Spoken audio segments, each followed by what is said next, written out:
It's all right. Let them through. I've been expecting them. Haven't I, detective? Search them.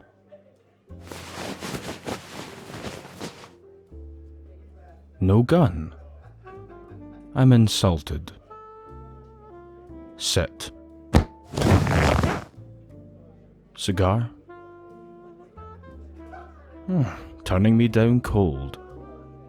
Not many of your officers share that sentiment. You know, the ones that are on my payroll.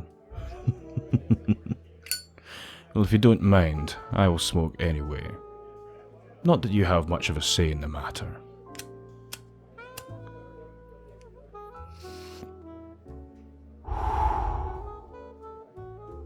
So, I'll admit, I'm surprised you came. Brave.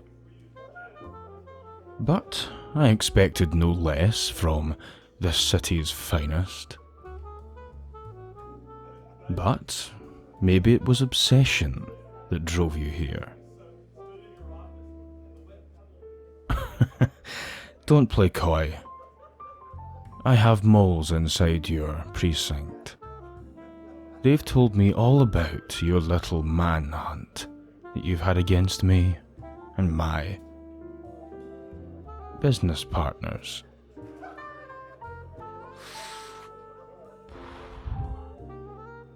How many months have you chased me? How many years? Does it frustrate you that after all this time, all your investigations, all your dead ends, after all that, here I am, right in front of you, barely an arm's reach away, and yet I've never been further. Oh.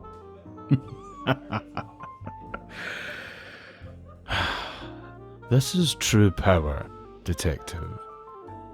This is the power to make real change in this city. Your fellow officers seem to agree. Hell, I must have bought out 2, maybe 3/4 of your precinct.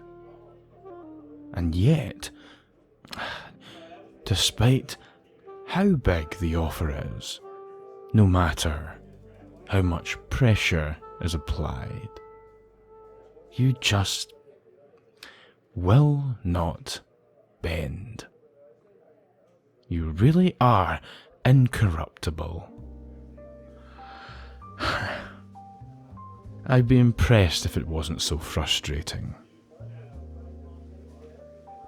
But I didn't invite you all the way out here just to complain.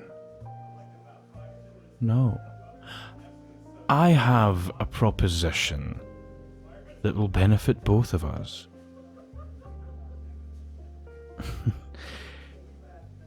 No, I'm being quite serious. And it has the added benefit of not interfering with your oh-so-rigid moral compass. You see, I didn't actually pick this life. I wasn't the stereotype that you think I am. Whilst I'm sure you became a police officer because you saw the movies and you rooted for the hero, conversely, you probably believe that I was rooting for the opposite, for the villain. That I was some estranged loner hiding out in his room, isolated from society, sticking his nose in all the wrong places. But I wasn't. I'm not. No. I see the world for what it is. It's a set of scales, give and take. For someone to give real benefits back to this community, you have to take power. The only issue is the current systems do not allow for enough power to be taken in order to enact that change. Think of it this way. You become the president of the good old US of A. Yes, you bleed red, white and blue, and you trot into that Oval Office and you sit down at your desk and you do nothing. Because you don't get to make the rules. You're just playing referee with the House of Representatives and the Senate. Sure, you can veto a few bills, but ultimately it's up to the politicians, who each cling to their own individual slice of the pie, making it impossible for someone to accumulate enough power to enact real, tangible change. The criminal underworld shares that same relationship with power and change.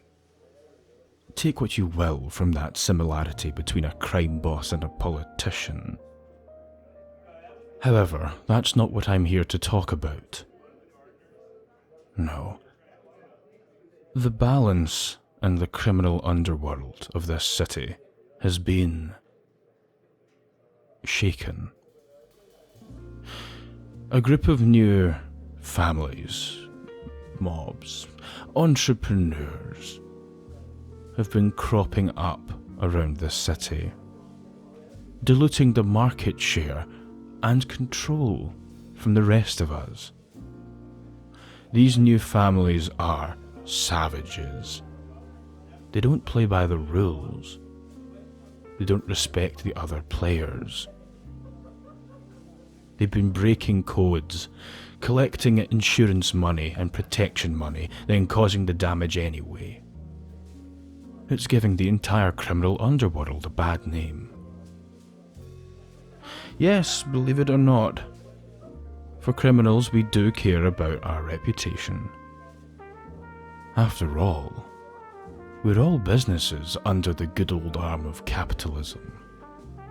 Our products just sell better under the counter than over them. But like any business, we have a set of rules, regulations. And one of them is, if you pay for a service, like protection, you deliver it. That's why I've called you here. You see, I have what you want. You want to take down a crime ring, and you've chosen me. And why wouldn't you? I mean, look at me. But I have no intention of surrendering to you. Instead, I offer you an alternative. I will share with you all the information I have on the locations and activities of these new organizations. And in return, I want you to make sure that they never set foot in this city again. It really does work out best for both of us. I get to protect the good name of criminals everywhere, and you get to take down a crime ring. So,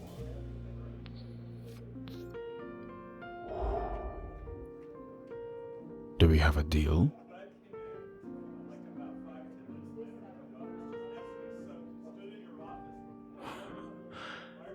Shame. But I suspect that you never had any intention of taking this deal, no matter what I put in front of you.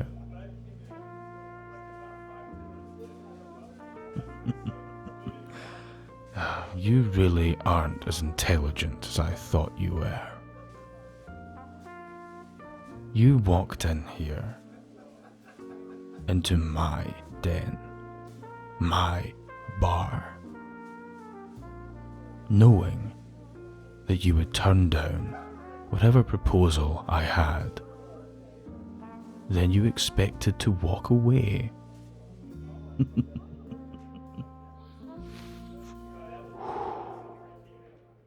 No.